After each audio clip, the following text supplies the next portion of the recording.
পশুর ক্ষেত্রে কিছু মাসআলা। কুরবানির পশুর মাসআলা হলো, যদি কেউ উট কুরবানি করেন, সেই উট অবশ্যই 5 বছর বয়স্ক হতে হবে। যদি কেউ গরু কুরবানি করেন, ওই গরু অবশ্যই 2 বছর বয়স হতে হবে। কত বছর? 2 বছরের থেকে যদি 1 মিনিটও কম হয়, সেই গরু দ্বারা কুরবানি করলে কুরবানি হবে না। কথাটা বুঝে আসছে? গোশত খাওয়া হবে, কিন্তু কুরবানি আদায় হবে, কথা বলে না, হবে না। এই জন্য গরু কেনার সময় খুব সাবধানে গরু কিনবেন। যদি একা বাজেট কম হয়, ছোট গরুর দাম একটু কম থাকে, বড় গরুর দাম একটু বেশি থাকে। 2 সনের যে গরুগুলি, 2 বছরের গরুগুলির দাম একটু বেশি হয়, বড় হয় সাইজে। একা না পারেন 2 জনে দেন। আপনারা কে কইছে একা দিতে? একা না পারেন কি করেন? যে আন্তরিকভাবে কুরবানি করতে ইচ্ছুক এমন একজন ভালো লোককে যাচাই করেন, তার সাথে মিলে 2 জনে কুরবানি করেন। 1,70,000 টাকাতে দিতেন, 2 জনে 1.5 লক্ষ টাকা দিতেন, বাস 1.5 লক্ষ টাকা 2 বছরের গরু পাওয়া যায়। যদি কেউ মহিষ কুরবানি করেন, মহিষের বয়স সর্বনিম্ন 2 বছর হতে হবে।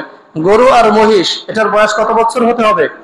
সর্বনিম্ন 2 বছর। 2 বছরের থেকে 1 মিনিট কম হলেও সেটা দ্বারা কুরবানি করা জায়েজ হবে না। কথাটা বুঝে আসছে? যদি কেউ ভেড়া কুরবানি করেন, দুম্বা কুরবানি করেন, ছাগল বকরি কুরবানি করেন, তার বয়স হতে হবে 1 বছর। সর্বনিম্ন কত বছর? 1 বছর। যদি 1 বছরের না পান, সেক্ষেত্রে 6 মাসের ভেড়া, 6 মাসের ভেড়া যদি সাইজে এমন বড় হয়, দেখলে মনে হয় 1 বছরের ভেড়া, তাহলে এই ভেড়া দ্বারা কুরবানি করা যাবে। কথা কি বুঝে আসছে? এর থেকে যদি কমে, কেউ 1 বছরের কমে, দেখা যাচ্ছে 11 মাস 24 ঘন্টা 59 মিনিট বয়স হয়েছে একটা ছাগলের, ওটা দ্বারা কুরবানি করলো, তাও হবে না। এ ব্যাপারে খুব কঠোর, জায়েজ না জায়েজের মাসালা। কথাটা বুঝে আসছে? এই জন্য গরু ছাগল কিনতে গেলে অবশ্যই বয়স যাচাই করে আমরা গরু ছাগল ক্রয় করব। অবশ্যই গরু ছাগল বয়স যাচাই করে কুরবানি করব। কুরবানির ক্ষেত্রে শুধুমাত্র গরু, মহিষ আর উট, এই 3টা প্রাণীতে, গরু, মহিষ, উট, এই 3 প্রাণীতে 1 থেকে 7 নামে, 1 থেকে 7 জনে, 1 থেকে 7 জনে, যে কোনো সংখ্যায়, 1 জনে, 2 জনে, 3 জনে, 4 জনে, 5 জনে, 6 জনে, 7 জনে, ঠিক আছে? 1 জনে মিলে একটা গরু, 1 জনে একটা গরু, 2 জনে একটা গরু, 3 জনে একটা গরু, 4 জনে একটা গরু, 5 জনে একটা গরু, 6 জনে একটা গরু, 7 জনে একটা গরু কুরবানি করা যাবে। এক্ষেত্রে একটা শর্ত হলো, সকলের টাকা সমান হতে হবে। অংশীদারের টাকা কি হতে হবে? সকলের সমান হতে হবে এবং হালাল হতে হবে। সকলের টাকা কি হতে হবে? সমান হতে হবে, হালাল হতে হবে। সকলের নিয়ত আল্লাহর জন্য কুরবানি হতে হবে। যদি টাকা হারাম হয়, একজনের কারো কুরবানি হবে না। যদি একজনের নিয়তের মধ্যে গড়বড় থাকে, কারো কুরবানি হবে না। যদি একজনের অংশ অন্যদের তুলনায় কম হয়, সকলের দেশে 10,000 করে, একজন দিল 5,000, কুরবানি হবে না। কথাটা বুঝে আসছে? টাকার পরিমাণ কি হতে হবে? সমান হতে হবে, পাই টু পাই সমান হতে হবে। আবার নিয়ত সকলের কি হতে হবে? আল্লাহর জন্যই কুরবানি করতেছে, নিয়তের মধ্যে শুদ্ধতা থাকতে হবে। গোশত খাওয়ার নিয়তে একজন করলো, বাকি 6 জনের কুরবানি হবে না। এবং সকলের উপার্জনের পন্থা হালাল হতে হবে। সকলের হালাল টাকায় কুরবানি করতে হবে। যদি একজন 6 জনে মাশাআল্লাহ হালাল টাকা, একেবারে গায়ে ঘাম ঝরানো টাকা দিয়ে কুরবানি করছে, একজন মাশাআল্লাহ সুদের টাকা ঢুকাই দিয়েছে, বুঝে আসছে? একজনেরও কুরবানি হবে না। এজন্য অংশীদার বাছাইয়ের ক্ষেত্রে খুবই সতর্কতা। তাহলে 1 নম্বরে পশু কেনার ক্ষেত্রে বয়সের ব্যাপারে সতর্কতা অবলম্বন করব। 2 নম্বরে অংশীদার, যদি অংশীদারের মাধ্যমে কুরবানি করি, তাহলে অংশীদারের ব্যাপারে খুবই সতর্কতা অবলম্বন করব। 3 নম্বরে পশুর নিখুঁত হতে হবে। পশু কি হতে হবে? নিখুঁত হতে হবে। দেখা যাচ্ছে অর্ধেক লেজ কাটা, কুরবানি হবে না। অর্ধেক কান কাটা, কুরবানি হবে না। শিং উপড়ে গেছে, কুরবানি হবে না। খুঁড়া, কুরবানি হবে না। এক কথায় আমরা নিখুঁত পশু কুরবানি করার চেষ্টা করব। সামান্য দোষ ত্রুটি দেখা যাচ্ছে, একটু খোড়ায় হাঁটে, কিন্তু হাঁটতে পারে, একেবারে ল্যাংড়া না, চলবে। কান এক মাথায় একটু কাটা আছে, অর্ধেক আছে, অর্ধেকের বেশি আছে, চলবে। লেজ অর্ধেকের বেশি আছে, চলবে। চোখের দৃষ্টি অর্ধেক নষ্ট হয় নাই, চলবে। দাঁত একটা পড়ে গেছে, কিন্তু চাবাই খাবার খেতে পারে, চলবে। কথাটা বুঝতে পারছেন? তাহলে আমরা নিখুঁত চেষ্টা করি। নাহমাদুহু ওয়া নাস্তাঈনুহু ওয়া নাস্তাগফিরুহু ওয়া নু'মিনু বিহি ওয়া নাতাওয়াক্কালু আলাইহি ওয়া নাউযু বিল্লাহি মিন শুরুরি আনফুসিনা ওয়া মিন সাইয়্যাতি আ'মালিনা من يهده الله فلا مضل له ومن يضلله فلا هادي له وأشهد أن لا إله إلا الله وحده لا شريك له وأشهد أن سيدنا ومولانا محمدا عبده ورسوله صلى الله عليه وعلى آله وأصحابه وبارك وسلم تسليما كثيرا كثيرا أما بعد فقد قال الله سبحانه وتعالى في كلامه المجيد أعوذ بالله من الشيطان الرجيم بسم الله الرحمن الرحيم والفجر وليال عشر صدق الله مولانا العظيم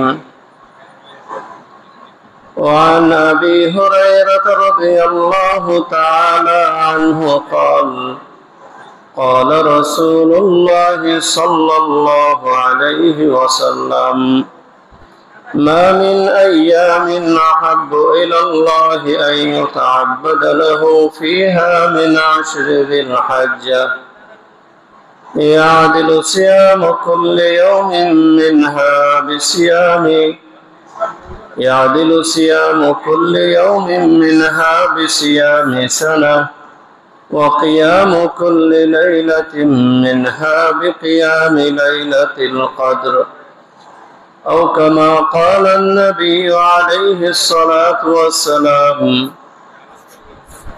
وقال سيدنا خير الأنام صلى الله عليه وسلم صيام يوم عرفة أحتسب على الله أن يكفر السنة التي قبله والسنة التي بعده أو كما قال النبي عليه الصلاة والسلام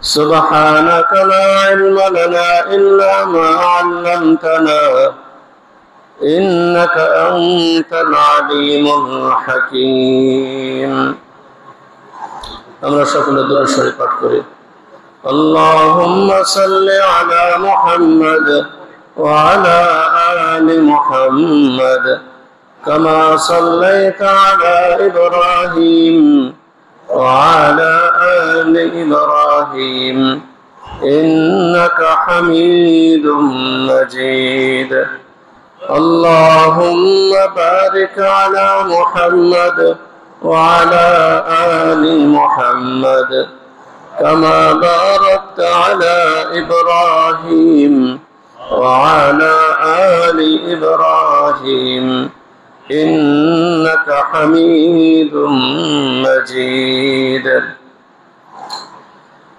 محترم حاضرين আল্লাহ তাআলার দরবারে শুকরিয়া যে আল্লাহ তাআলা আমাদেরকে জিলকদ মাসের শেষ জুমা এদিনে আল্লাহ তাআলা আমাদেরকে জুমার নামাজ আদায়ের উদ্দেশ্যে মসজিদে আসার তৌফিক দান করলেন। এজন্য আমরা আল্লাহ তাআলার দরবারে শুকরিয়া আদায় করি আলহামদুলিল্লাহ।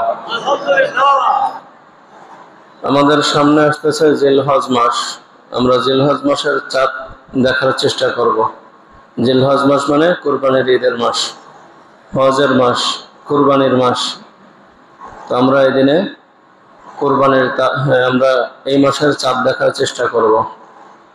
আজকে তো মনে হয় 29 তারিখ, আজকে 29 তারিখ না? তো আমরা আজকে চাঁদ দেখব। আজকে যদি চাঁদ দেখা না যায় তো কালকে তো ইনশাল্লাহ 30 তারিখ। আশা করি আজকে চাঁদ দেখার কথা। 29শে জিলকদ আজকে। আজকে চাঁদ দেখার চেষ্টা করবো আমরা ইনশাল্লাহ। আজকে যদি চাঁদ দেখা যায় 10 দিন পরে ঈদ, আর আজকে যদি চাঁদ দেখা না যায় তো আগামীকালকে চাঁদ দেখা যাবে। তো এই চাঁদে আমাদের জন্য বেশ কিছু আমল রয়েছে। আল্লাহ তাআলা পবিত্র কোরআনের মধ্যে একটা সূরা নাজিল করেছেন, সূরাতুল ফজর। তো সূরাতুল ফজরে আল্লাহ তাআলা শুরুতে 4-5টা কসম করেছেন, আর কসম করা হয় সর্বোচ্চ দামি বস্তুর কসম করা হয়। যার কাছে যে বস্তুটা দামি সে সেই বস্তুর কসম করে থাকে, যদিও আল্লাহ ব্যতীত অন্য কারো নামে কসম করা শিরক। যদিও আল্লাহ ব্যতীত অন্য কারো নামে কসম করা শিরক। মানুষে কসম করে না মায়ের কসম, মাটির কসম, ঘরের কসম, ব্যবসার কসম, ক্যাশ বাক্সের কসম, টাকার কসম, হ্যাঁ সন্তানের কসম, জীবনের কসম ইত্যাদি অনেক কসম করে না। আল্লাহ ব্যতীত যার নামে কসম করুক না কেন সেই কসমটা হবে শিরকি কাজ। সেই কসমটা কি হবে? শিরকি কাজ। এজন্য আল্লাহ ছাড়া অন্য কারো নামে কসম করা যাবে না। যদি কখন এমনি তো সাধারণত কোনো মুসলমান কোনো কসম করবেই না, একান্ত যদি করতেই হয় তো আল্লাহর নামে কসম করবে। যারা কথায় কথায় কসম করে এই লোকগুলি ভালো না, এরা খারাপ মানুষ। যারা কথায় কথায় কসম করে এরা কি না? এরা ভালো না। ভালো মানুষের গুণ এটা না যে সে কথায় কথায় কসম করবে। ভালো মানুষ যদি কখনো ঠেকা পড়ে যায় তো তখন কসম করে, আর তখন কসম করার কথা বলা হয়েছে। একটা কথা বিশ্বাস করাতেই পারতেছে না, মানুষের কাছে গ্রহণযোগ্য হচ্ছেই না, তখন কসম করবে। দেখো আল্লাহর কসম করে বলছি এই জিনিসটা এমন। বুঝে আসছে? তো মানুষে কসম করে কথার মধ্যে ভারত্ব আনার জন্য, কথাটা মজবুত ভাবে বোঝানোর জন্য, একান্ত মানে খুব দৃঢ়ভাবে বিশ্বাস করানোর জন্য কসম করা হয়। তো আল্লাহ তাআলা তিনি কোনো নিয়মের মধ্যে ধরাবান্ধা না। আল্লাহ কোনো নিয়মের মধ্যে ধরাবান্ধা না। আচ্ছা, আল্লাহ কোনো নিয়মের মধ্যে কি ধরাবান্ধা আছে? আল্লাহর জন্য কোনো নিয়ম নেই, আল্লাহ নিয়মের ঊর্ধ্বে। আল্লাহ নিয়ম বানান, নিয়মে চলেন না। কথাটা বুঝতে পারছেন? আল্লাহ মাখলুকের জন্য নিয়ম নির্ধারণ করেন, কিন্তু আল্লাহ কোনো নিজে নিয়মের মধ্যে চলতে বাধ্য না, তিনি নিয়মের ঊর্ধ্বে। তো আল্লাহ তাআলা কোরআনের মধ্যে কিছু কিছু গুরুত্বপূর্ণ জিনিসের, দামি জিনিসের কসম করেছেন, দামি দামি জিনিসের কসম করেছেন। তো এর মধ্যে একটা হলো ওয়াল ফাজর ওয়া লায়ালিন আশর, 10 রাতের কসম করেছেন এবং সকালের কসম করেছেন। তো 10 রাতের যে কসম করেছেন ওয়াল ফাজর ওয়া লায়ালিন আশর, এই যে 10 রাত, এই 10 রাত বলতে মুফাসসিরিনে কিরাম বলছেন যে জিলহজ মাসের প্রথম 10 রাত। এই 10 রাত কোন 10 রাত? প্রথম 10 রাত, জিলহজ মাসের প্রথম 10 রাতের কসম আল্লাহ তাআলা করেছেন। তো আল্লাহ তাআলা তো কোনো বেদামি জিনিসের কসম করেন নাই, নিশ্চয় জিলহজ মাসের প্রথম 10 রাত এবং প্রথম 10 দিন আল্লাহর কাছে প্রিয়, এই জন্যই আল্লাহ তাআলা প্রথম 10 রাতের কসম করেছেন।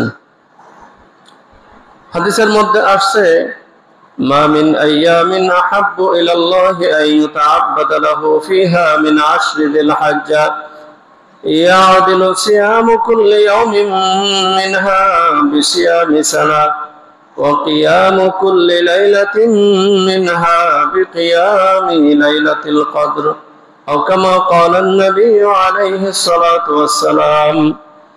আল্লাহর নবী বলেন যে আল্লাহ তাআলার কাছে জিলহজ মাসের প্রথম 10 দিনের ইবাদতের চেয়ে অন্য কোনো দিনের ইবাদত বেশি প্রিয় না।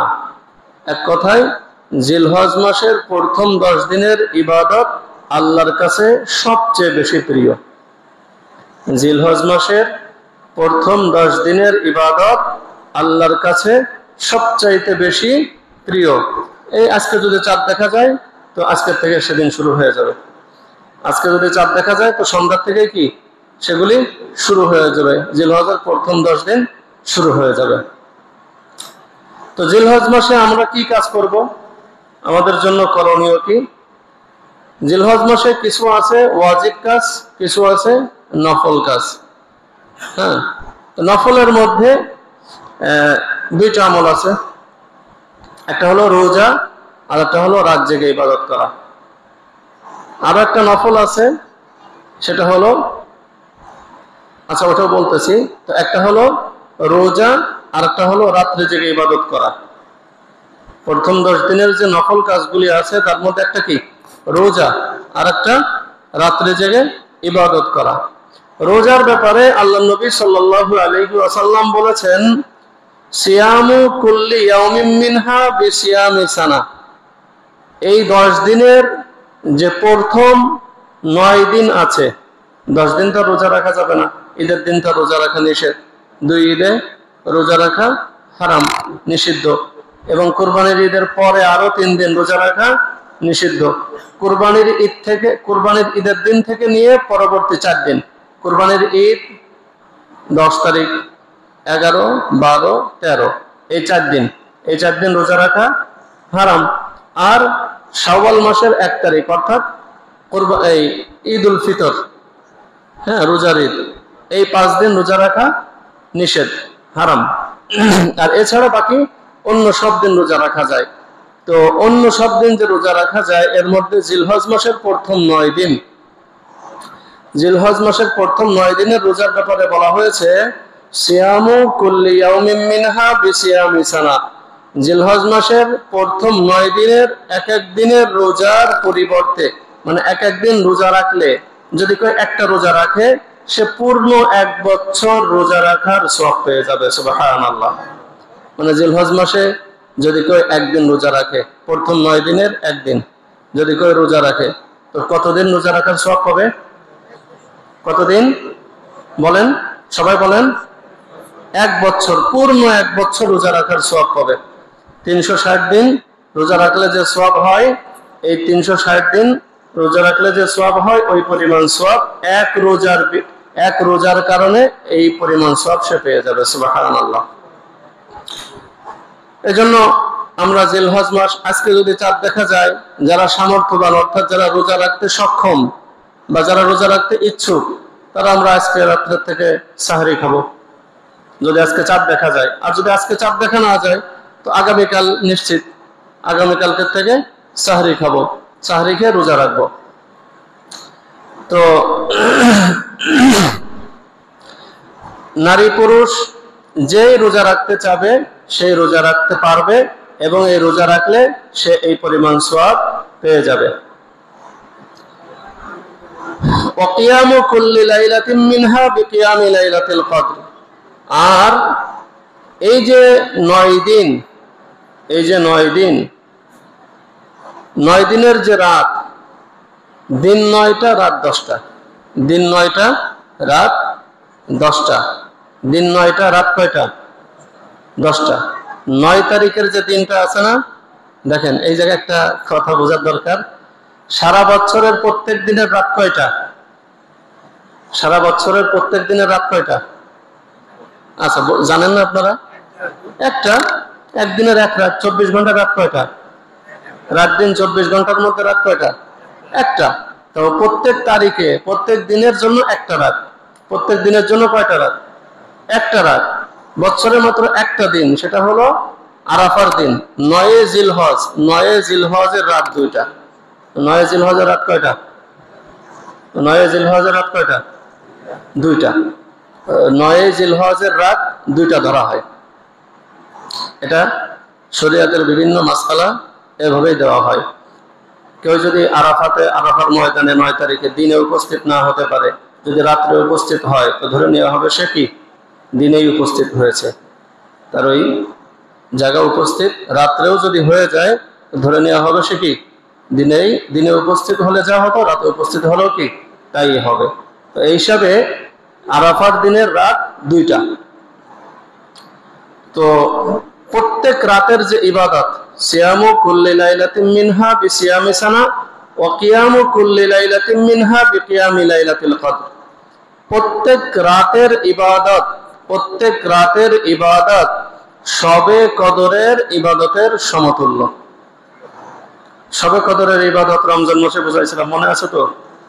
হ্যাঁ, শবে কদরের ইবাদত হাজার মাস অপেক্ষা উত্তম। শবে কদরে যদি আপনি একবার সুবহানাল্লাহ বলেন, তো হাজার মাস আপনি সুবহানাল্লাহ বললে যে সওয়াব হবে, তার থেকে বেশি সওয়াব হবে। শবে কদর রাত্রে জেগে যদি আপনি ইবাদত করেন, হাজার মাসের রাত্রে ইবাদত করলে যে হাজার মাস আপনি ইবাদত করলে যে সওয়াব হবে, তার থেকে বেশি সওয়াব হবে এক শবে কদরের রাত্রে ইবাদত করলে। আসলে শবে কদর মানেই তো কদরের রাত, কিন্তু আমরা শবে কদরের রাত্র বললে একটু ভালো বুঝি, তাই বলা হয়। তো আমরা এই যে 9টা শবে কদর জীবনে পাইছি কি না পাইছি, পাবো কি না পাবো, এর কোনো নিশ্চয়তা নেই, আছে নাকি? আচ্ছা, কেউ কি বলতে পারবেন যে আমি শবে কদর পাইছি, হ্যাঁ, বা সামনে পাবো? নিশ্চিত ভাবে কেউ বলতে পারবেন? পারবেন না, পারবো না। কারণ আল্লাহ ওটাকে অনির্দিষ্ট রাখছে, গোপন রাখছে। কিন্তু শবে কদরের সমপরিমাণ সওয়াব পাওয়া যাবে এই জিলহজ মাসের যে রাত্র, প্রথম যে 10 দিনের যে রাতগুলি আছে, এই রাত্রে যে কোনো রাত্রে ইবাদত করলেই শবে কদরের সমপরিমাণ সওয়াব পাওয়া যাবে। সুবহানাল্লাহ। তাহলে আমাদের জন্য সহজ হয়ে গেল। এই যে 10টা রাত আছে, এই প্রত্যেক রাত্রে আমরা স্পেশালি কিছু ইবাদত করার চেষ্টা করব। এই প্রত্যেক রাত্রে স্পেশালি কিছু ইবাদত করার চেষ্টা করব।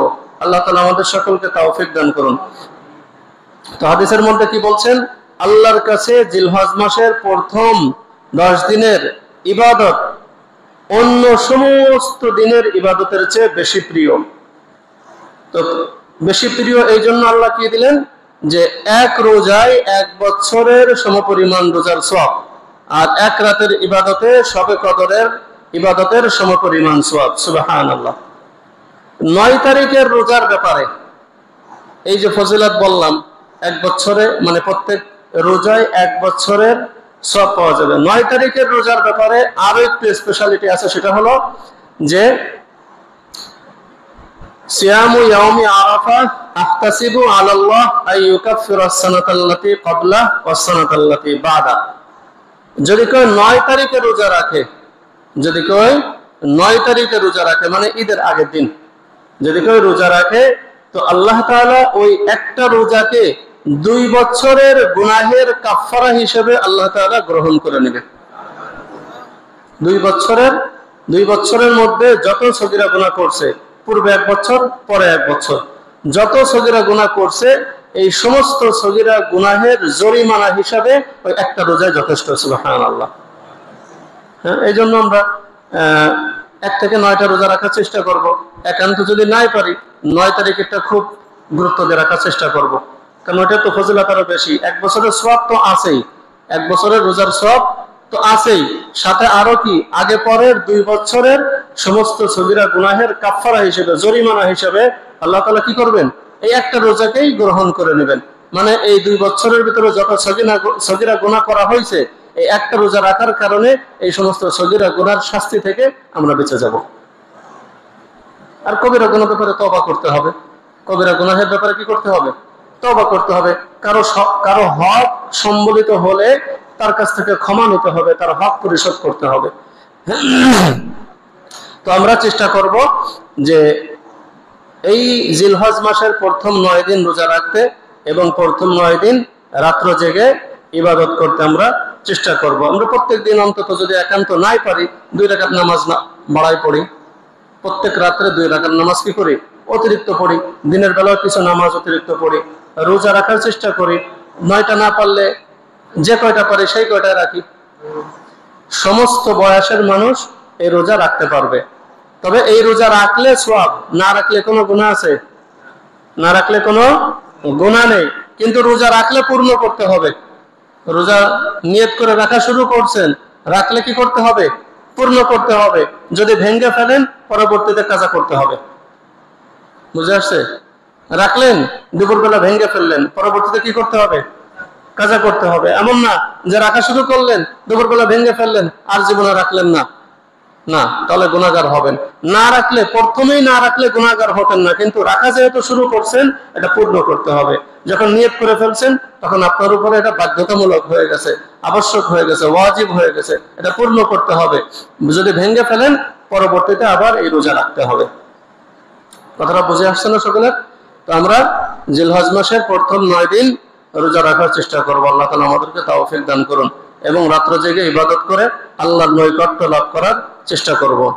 জিলহজ মাসে আরেকটা আছে কুরবানির আমল। কুরবানির ফজিলত সম্পর্কে আগে আলোচনা করছি, ইতিহাস সম্পর্কে আলোচনা করছি।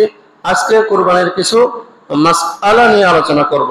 তো কুরবানির মাসআলা আলোচনা করার আগে আরেকটা আলোচনা করা প্রয়োজন আছে, সেটা হলো আরেকটা নফল আমল আছে। হাদিসের মধ্যে আসছে যারা কুরবানি করতে চায়, আল্লাহ নবী সাল্লাল্লাহু আলাইহি ওয়াসাল্লাম কুরবানির ফজিলত আলোচনা করলেন যে কুরবানি করলে এত এত ফজিলত, এই মর্যাদা পাবে কুরবানি দাতা। তো কিছু সাহাবা বললেন যে ইয়া রাসূলুল্লাহ, আমাদের তো কুরবানি করার সামর্থ্য নাই, আমরা কুরবানি করব কি? হ্যাঁ, তো আল্লাহ নবী সাল্লাল্লাহু আলাইহি ওয়াসাল্লাম একটা হাদিস বর্ণনা করছেন। এই হাদিসটা দুই ভাবে বর্ণিত হয়েছে। এই প্রশ্নের উত্তরে আল্লাহ নবী বলছিলেন যে যারা কুরবানি দিতে অক্ষম, তারা যদি জিলহজ মাসের প্রথম 9 চাঁদ দেখার পরে, জিলহজ মাসের চাঁদ দেখার পর থেকে শরীরের যে অবাঞ্ছিত পশমগুলি আছে, যেমন মোষ, বগলের পশম, নাভির নিচের পশম, হাতে পায়ের নখ ইত্যাদি, চুল টুল ইত্যাদি যাই আছে না কেন, শরীরের কোনো কিছু যদি কর্তন না করে, শরীরের থেকে কোনো কিছু যদি কেটে না ফেলে, এবং কুরবানির ঈদ যখন সকলে কুরবানি করবে তখন এগুলোর থেকে তারা পরিষ্কার পরিচ্ছন্নতা অর্জন করে, তাহলে কুরবানির সওয়াব পেয়ে যাবে। আরেকটা হাদিসের মধ্যে আসে যারা কুরবানি করার ইচ্ছা করে, যারা কুরবানি করার ইচ্ছা করে, যারা কুরবানি করার ইচ্ছা করে, কুরবানি করার ইচ্ছা বুঝছেন? এটা দুইটা অর্থ নিতে পারেন। একটা হলো যে যারা পশু কুরবানি করবে তারাও এটা করতে পারে, আবার যারা কুরবানির সওয়াব অর্জন করতে চায় তারাও এটা করতে পারে। সেটা হলো কি, ওই একই আমল। জিলহজ মাসের চাঁদ দেখার পর থেকে মাথার চুল কাটবে না, মোছ কাটবে না, দাড়ি কাটবে না, হাত পায়ের নখ কাটবে না, বগলের পশম, নাভির নিচের পশম কাটবে না। হ্যাঁ, যারা শরীরের কোনো অংশ কাটার থেকে বিরত থাকবে, কুরবানির ঈদের নামাজ পড়ার পরে সকলে যখন কুরবানি করবে তখন এগুলি থেকে তারা পরিচ্ছন্নতা অর্জন করবে, তাহলে এইটার কারণেও একটা কুরবানির সওয়াব পাওয়া যাবে। এজন্য আমরা যারা পারি, আমাদের যাদের মনে চায়, আমরা এই কাজটাও কিন্তু নফল ইবাদত, এটাও কি নফল, এটাও কি নফল, এটা ওয়াজিব না। তো আমরা যারা পারবো ইনশাআল্লাহ, যারা চাইবো, আমরা এরকম আজকে থেকে নিয়ে চাঁদ দেখা যায় আজকে, তাহলে চাঁদ দেখার আগেই, এখন অর্ধবেলা আছে, জুমার পরের থেকে সন্ধ্যা পর্যন্ত অর্ধবেলা আছে, যাদের চুল কাটার প্রয়োজন আছে ইত্যাদি, পরিষ্কার পরিচ্ছন্নতা অর্জন করার প্রয়োজন আছে, আমরা এই সময়ের ভিতরে সেরে নিব। হ্যাঁ, চাঁদ দেখা গেলে আর এগুলি কাটবো না। তাহলে এগুলি কাটবো কখন? ঈদের নামাজের পরে। তাহলে আমরাও একটা কুরবানির সওয়াব পেয়ে যাব। আল্লাহ তাআলা আমাদেরকে তৌফিক দান করুন। তাহলে এই পর্যন্ত তিনটা নফল আমলের আলোচনা করা হলো। একটা হলো প্রথম 9 দিন রোজা, আর একটা হলো 10 রাতে ইবাদত, আর একটা হলো শরীরের অবাঞ্ছিত পশম না কাটা এবং শরীরের কোনো অংশ না কাটা। আল্লাহ তাআলা আমাদেরকে আমল করার তৌফিক দান করুন। এখন কুরবানি সম্পর্কে কিছু আলোচনা করব। 1 নম্বরে কুরবানি কাদের উপর ওয়াজিব, আগে আলোচনা করছিলাম, আবারও বলছি, যাদের কাছে 52.5 তোলা রূপা অথবা তার সমপরিমাণ মূল্য, অথবা তার সমপরিমাণ মূল্য, সেটা নগদ অর্থ হতে পারে, ব্যবসায়ী পণ্য হতে পারে, অথবা ঘরে গচ্ছিত অন্য কোনো সম্পদ হতে পারে। হ্যাঁ, এগুলি যার কাছে আছে তার উপরেই কুরবানি ওয়াজিব, নারী হোক পুরুষ হোক, বিবাহিত হোক অবিবাহিত হোক। অনেক দেখা যায় যুবতী মেয়ে আছে, তার জন্য কিছু সোনা রূপা, স্বর্ণ রূপা এগুলি জমা করে রাখছে, দেখা যাচ্ছে স্বর্ণ আছে 2 ভরি, রূপা আছে 1 ভরি, তার উপরে কুরবানি ওয়াজিব। স্বর্ণ আর রূপা দুইটা মিলে কি হয়ে যাচ্ছে? কুরবানি। স্বর্ণ আছে আধা ভরি, রূপা আছে 1 ভরি, তাও তো কুরবানি ওয়াজিব হয়ে যাচ্ছে। আধা ভরি স্বর্ণের দাম এখন 50,000 টাকা। হ্যাঁ, মোটামুটি 60-62 হাজার টাকা, 60-62 হাজার টাকার সম্পদ যদি কারোর কাছে গচ্ছিত থাকে, ঋণ দিনা দায়ী সব কিছু বাদ দিয়ে অতিরিক্ত হিসাবে, হ্যাঁ, সেটা যদি ব্যবহারের অলংকারও হয়, ব্যবহারের অলংকার এটা তো অতিরিক্ত, এটা অতিরিক্ত না, ব্যবহারের অলংকারও যদি হয়, তারপরেও এটার উপরে কি হয়ে যাবে? কুরবানি ওয়াজিব হয়ে যাবে। তবে এখানে একটা গোমর আছে। গোমর বলতে, যদি কোনো মেয়ের শুধুমাত্র স্বর্ণ আছে, নগদ অর্থও নাই, রূপাও নাই, কথাটা বুঝতে পারছেন? একটা মেয়ে হোক ছেলে হোক, তার কিছু স্বর্ণ আছে, নগদ অর্থ নাই, ব্যবসায়ী কোনো পণ্য নাই, আবার এদিকে রূপাও নাই, অন্য কিছু নাই, শুধুমাত্র স্বর্ণ আছে। 1 ভরি, 2 ভরি, 3 ভরি, 4 ভরি, 5 ভরি, 6 ভরি, 7 ভরি আছে, 7.5 ভরি নাই। বুঝে আসছে? 7.5 ভরি, 7.5 ভরির কম আছে, তাহলেও এই ছেলে এই মেয়ের জন্য কুরবানি ওয়াজিব হবে না। কিন্তু এর সাথে যদি অন্য কিছু যুক্ত হয়ে যায়, যেমন কথার কথা 1000 টাকা যুক্ত হয়ে গেল এর সাথে, যে টাকাটা তার প্রয়োজনের অতিরিক্ত হিসাবে আছে, তাহলে ওই ঈদের দিনই তার উপরে কুরবানি ওয়াজিব হয়ে যাবে। ঈদের 3 দিনের ভিতরে এই স্বর্ণের সাথে যদি কিছু টাকাও যুক্ত হয়ে যায়, যে টাকাটা তার অতিরিক্ত, কথাটা বুঝতে পারছেন? কথার কথা কসমেটিক্স কেনা, মানে কিছু আছে প্রসাধনী কেনার জন্য টাকা জমাইছে, হ্যাঁ, অথবা পিকনিক করার জন্য টাকা জমাইছে, এটা কিন্তু অতিরিক্ত। কথাটা বুঝতে পারছেন? এগুলো কি অতিরিক্ত? তো এই হিসাবে দেখা যাবে অনেকের উপরে কুরবানি ওয়াজিব, অনেকের উপরেই। তো যাদের কাছে, আমার কথাটা কি আপনারা বুঝতে পারছেন? হ্যাঁ, যদি কোনো ব্যক্তির কাছে শুধুমাত্র 7.5 ভরির কম স্বর্ণ থাকে, শুধুমাত্র, আর কিচ্ছু নাই, নগদ টাকাও নাই, রূপাও নাই, ব্যবসায়ী পণ্য নাই, অন্য কোনো কিছু নাই, শুধুমাত্র 7.5 ভরির কম স্বর্ণ আছে, তার উপরে কুরবানি ওয়াজিব না। অথবা শুধুমাত্র 52.5 তোলার কম রূপা আছে, আর কিছু নাই, তার উপরে কুরবানি ওয়াজিব না। শুধুমাত্র 7.5 ভরি স্বর্ণ আছে, কুরবানি ওয়াজিব। শুধুমাত্র 52.5 তোলা রূপা আছে, তার উপরে কুরবানি ওয়াজিব। 52.5 তোলা রূপা নাই, 7.5 ভরি স্বর্ণ নাই, কিছু রূপা আছে, কিছু স্বর্ণ আছে, যে দুইটা এক জায়গা করলে 52.5 তোলা রূপার সমপরিমাণ মূল্য হয়ে যাবে। কথাটা বুঝতে পারছেন? কিছু স্বর্ণ আছে, কিছু রূপা আছে, বা স্বর্ণ নাই রূপাও নাই, কিছু টাকা আছে, বা টাকা আছে কিছু রূপা আছে, বা ব্যবসায়ী পণ্য আছে, একটু স্বর্ণ আছে, ব্যবসায়ী পণ্য আছে, কাছে কিছু নগদ টাকা আছে। কথাটা বুঝতে পারছেন? প্রয়োজনের অতিরিক্ত যে কোনো কিছু আছে, হ্যাঁ, এইগুলি যুক্ত করলে, এক জায়গা করলে 52.5 তোলা রূপার সমপরিমাণ হয়ে যাবে, হ্যাঁ, তার উপরে কুরবানি ওয়াজিব। কথাটা বুঝতে পারছেন? 7.5 ভরি স্বর্ণ আছে, 52.5 তোলা রূপা আছে, এর উপরে তো কুরবানি ওয়াজিব হয়েই রয়েছে, ডবল। বুঝতে পারছেন? কথাটা মনে হয় অনেক ভাঙ্গে বলছি, মনে হয় বুঝছেন, এই আলোচনা অনেকবার হয়েছে। তো কখন থাকতে হবে? ঈদের দিন থেকে নিয়ে পরবর্তী 3 দিন। কথাটা বুঝতে পারছেন? এই 3 দিন থাকলে, এই 3 দিনের যে কোনো সময়ে যদি 1 সেকেন্ডের জন্য মালিক হয়, তার উপরে কুরবানি ওয়াজিব হয়ে যাবে। কথাটা বুঝতে পারছেন? যদি 1 সেকেন্ডের জন্য কি হয়, মালিক হয়, তার উপরে কি হয়ে যাবে? কুরবানি ওয়াজিব হয়ে যাবে। এটার জন্য ওই যাকাতের মতো 1 বছর তার কাছে গচ্ছিত থাকা জরুরি না। তবে এখানে একটা কথা আছে, সেটা হলো তার কাছে যে নগদ অর্থটা আছে, স্বর্ণ হোক, রূপা হোক, যা কিছু হোক না কেন, বা নগদ টাকা হোক, যা কিছু আছে, এগুলি দেখা যাচ্ছে আপনার কাছে 1 লক্ষ টাকার স্বর্ণ আছে, বা নগদ 1 লক্ষ টাকা আছে, অথবা নগদ 1 লক্ষ টাকার রূপা আছে, অথবা 1 লক্ষ টাকার ব্যবসায়ী পণ্য আছে। পক্ষান্তরে দেখা গেছে আপনি এই 1 লক্ষ টাকা সমপরিমাণ আপনি অন্য জায়গায় ঋণ রয়েছেন, এমনকি আপনার স্ত্রীর মোহর বাবদও যদি ঋণ থাকেন, স্ত্রীর কাছে মোহরের ঋণ রয়েছেন, মোহর পরিশোধ করেন নাই। কথাটা বুঝতে পারছেন?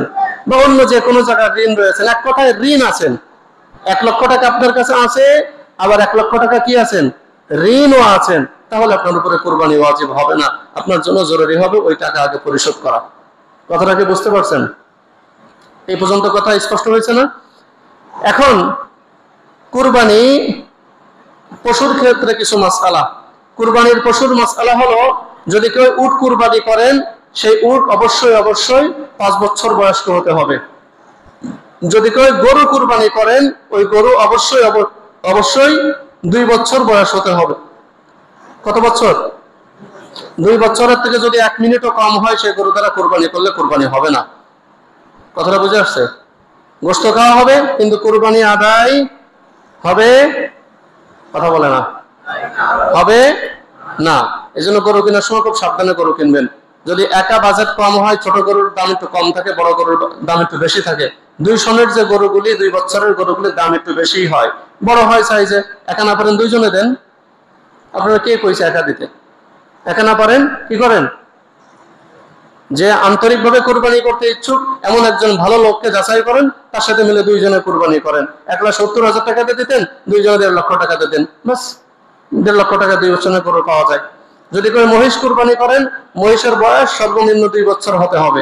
গরু আর মহিষ এটার বয়স কত বছর হতে হবে? সর্বনিম্ন 2 বছর। 2 বছরের থেকে 1 মিনিট কম হলেও সেটা দ্বারা কুরবানি করা জায়েজ হবে না। কথাটা বুঝে আসছে? যদি কেউ ভেড়া কুরবানি করেন, দুম্বা কুরবানি করেন, ছাগল বকরি কুরবানি করেন, তার বয়স হতে হবে 1 বছর। সর্বনিম্ন কত বছর? 1 বছর। যদি 1 বছরের না পান, সেক্ষেত্রে 6 মাসের ভেড়া, 6 মাসের ভেড়া যদি সাইজে এমন বড় হয়, দেখলে মনে হয় 1 বছরের ভেড়া, তাহলে এই ভেড়া দ্বারা কুরবানি করা যাবে। কথা কি বুঝে আসছে? এর থেকে যদি কমে, কেউ 1 বছরের কমে, দেখা যাচ্ছে 11 মাস 24 ঘন্টা 59 মিনিট বয়স হয়েছে একটা ছাগলের, ওটা দ্বারা কুরবানি করলো, তাও হবে না। এ ব্যাপারে খুব কঠোর, জায়েজ না জায়েজের মাসালা। কথাটা বুঝে আসছে? এই জন্য গরু ছাগল কিনতে গেলে অবশ্যই বয়স যাচাই করে আমরা গরু ছাগল ক্রয় করব। অবশ্যই গরু ছাগল বয়স যাচাই করে কুরবানি করব। কুরবানির ক্ষেত্রে শুধুমাত্র গরু, মহিষ আর উট, এই 3টা প্রাণীতে, গরু মহিষ উট এই 3 প্রাণীতে 1 থেকে 7 নামে, 1 থেকে 7 জনে, 1 থেকে 7 জনে, যে কোনো সংখ্যায়, 1 জনে, 2 জনে, 3 জনে, 4 জনে, 5 জনে, 6 জনে, 7 জনে, ঠিক আছে? 1 জনে মিলে একটা গরু, 1 জনে একটা গরু, 2 জনে একটা গরু, 3 জনে একটা গরু, 4 জনে একটা গরু, 5 জনে একটা গরু, 6 জনে একটা গরু, 7 জনে একটা গরু কুরবানি করা যাবে। এক্ষেত্রে একটা শর্ত হলো, সকলের টাকা সমান হতে হবে। অংশীদারের টাকা কি হতে হবে? সকলের সমান হতে হবে এবং হালাল হতে হবে। সকলের টাকা কি হতে হবে? সমান হতে হবে, হালাল হতে হবে। সকলের নিয়ত আল্লাহর জন্য কুরবানি হতে হবে। যদি টাকা হারাম হয়, একজনের কারো কুরবানি হবে না। যদি একজনের নিয়তের মধ্যে গড়বড় থাকে, কারো কুরবানি হবে না। যদি একজনের অংশ অন্যদের তুলনায় কম হয়, সকলের দেশে 10,000 করে, একজন দিল 5,000, কুরবানি হবে না। কথাটা বুঝে আসছে? টাকার পরিমাণ কি হতে হবে? সমান হতে হবে, পাই টু পাই সমান হতে হবে। আবার নিয়ত সকলের কি হতে হবে? আল্লাহর জন্যই কুরবানি করতেছে, নিয়তের মধ্যে শুদ্ধতা থাকতে হবে। গোশত খাওয়ার নিয়তে একজন করলো, বাকি 6 জনের কুরবানি হবে না। এবং সকলের উপার্জনের পন্থা হালাল হতে হবে। সকলের হালাল টাকায় কুরবানি করতে হবে।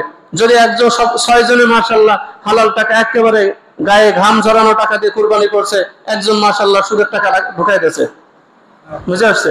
একজনেরও কুরবানি হবে না। এজন্য অংশীদার বাছাইয়ের ক্ষেত্রে খুবই সতর্কতা। তাহলে 1 নম্বরে পশু কেনার ক্ষেত্রে বয়সের ব্যাপারে সতর্কতা অবলম্বন করব। 2 নম্বরে অংশীদার, যদি অংশীদারের মাধ্যমে কুরবানি করি, তাহলে অংশীদারের ব্যাপারে খুবই সতর্কতা অবলম্বন করব। 3 নম্বরে পশুর নিখুঁত হতে হবে। পশু কি হতে হবে? নিখুঁত হতে হবে। দেখা যাচ্ছে অর্ধেক লেজ কাটা, কুরবানি হবে না। অর্ধেক কান কাটা, কুরবানি হবে না। শিং উপড়ে গেছে, কুরবানি হবে না। খুঁড়া, কুরবানি হবে না। এক কথায় আমরা নিখুঁত পশু কুরবানি করার চেষ্টা করব। সামান্য দোষ ত্রুটি দেখা যাচ্ছে, একটু খোঁড়ায় হাঁটে, কিন্তু হাঁটতে পারে, একেবারে ল্যাংড়া না, চলবে। কান এক মাথায় একটু কাটা আছে, অর্ধেক আছে, অর্ধেকের বেশি আছে, চলবে। লেজ অর্ধেকের বেশি আছে, চলবে। চোখের দৃষ্টি অর্ধেক নষ্ট হয় নাই, চলবে। দাঁত একটা পড়ে গেছে, কিন্তু চাপাই খাবার খেতে পারে, চলবে। কথাটা বুঝতে পারছেন? তাহলে আমরা নিখুঁত চেষ্টা করব। এরপরে প্রথম কুরবানির বয়সের দিকে লক্ষ্য রাখবো। যদি শরিকানা কুরবানি করি, অংশীদারের উপার্জনের দিকে খেয়াল রাখবো। 3 নম্বরে কুরবানির পশু নিখুঁত কেনার চেষ্টা করব।